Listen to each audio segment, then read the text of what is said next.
la France doit défendre sa souveraineté agricole, et pour ça il faut que nos agriculteurs puissent d'abord avoir un prix de revient qui soit digne et qui puisse leur permettre de vivre convenablement, et surtout que notre agriculture soit compétitive, et donc pour ça il faut faire le patriotisme économique. Et je crois également que on ne peut pas faire l'impasse sur le rôle de l'Union européenne aujourd'hui dans l'aggravation spectaculaire du malaise dans le monde agricole. Et je pense que si Emmanuel Macron est sincère dans sa défense du monde agricole, alors il doit mettre son veto et s'opposer à un deuxième mandat d'Ursula von der Leyen à la tête de la Commission européenne qui depuis maintenant 5 ans a prôné la décroissance agricole au travers de l'écologie punitive, du Green Deal et de la stratégie de la ferme à la fourchette qui a pour but la baisse des rendements agricoles et donc la décroissance de nos agriculteurs. Mais je pense que M. Macron est atteint d'une schizophrénie inquiétante et dangereuse.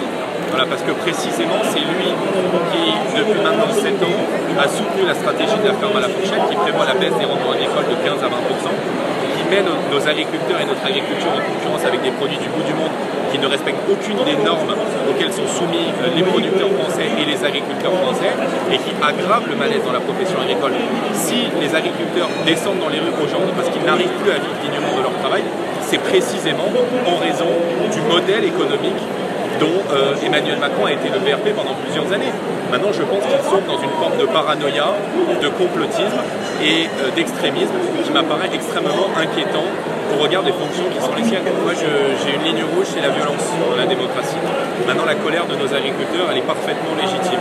Voilà, ce sont des gens qui travaillent parfois 100 heures par semaine et qui n'arrivent pas à se sortir de salaire. Donc, il faut entendre la détresse du monde agricole, et il faut surtout comprendre que derrière la détresse du monde agricole, il y a la détresse de la France rurale, il y a la détresse de la France du travail, qui est aujourd'hui asphyxiée de normes, asphyxiée d'impôts, et qui n'arrive plus à vivre dignement de son travail, précisément en matière agricole, parce que ces productions et les fruits de leur travail sont mis en concurrence avec des produits qui ne respectent aucune des normes qu'on impose à l'agriculture française. Donc il faut le patriotisme économique, il faut mettre fin aux droits de succession pour faciliter la transmission, alors qu'un agriculteur sur deux va arriver en retraite dans les 10 prochaines années.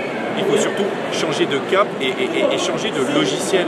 Tant qu'on continue dans l'idée de l'écologie punitive, tant qu'on continue dans la décroissance, et tant que on considère qu'il faut importer et ne plus avoir d'agriculture en France, alors les choix qu'on prendra seront délétères pour l'agriculture, absolument rien empêché.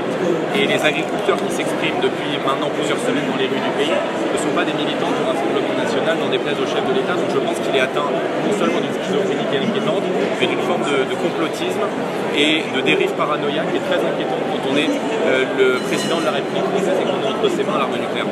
Les prix planchers, ce qui veut dire que le Rassemblement national... L'État doit être arbitre. Voilà, c'est-à-dire que quand il y a un point de désaccord sur le prix de revient entre les producteurs, les agriculteurs, le monde du travail et le monde de la grande distribution et les grandes surfaces, eh bien je pense que l'État effectivement peut être arbitre. Le problème aujourd'hui, me semble-t-il, c'est que les lois ne sont pas appliquées. On discute là d'une 4e ou d'une 5e loi sur l'urgence agricole dans le pays. Je déplore que les précédentes lois Egalim n'aient pas été appliquées. Combien de contrôles ont été exercés? Combien de sanctions ont été prononcées depuis le vote des différents dispositifs de contrôle Egalim? Zéro.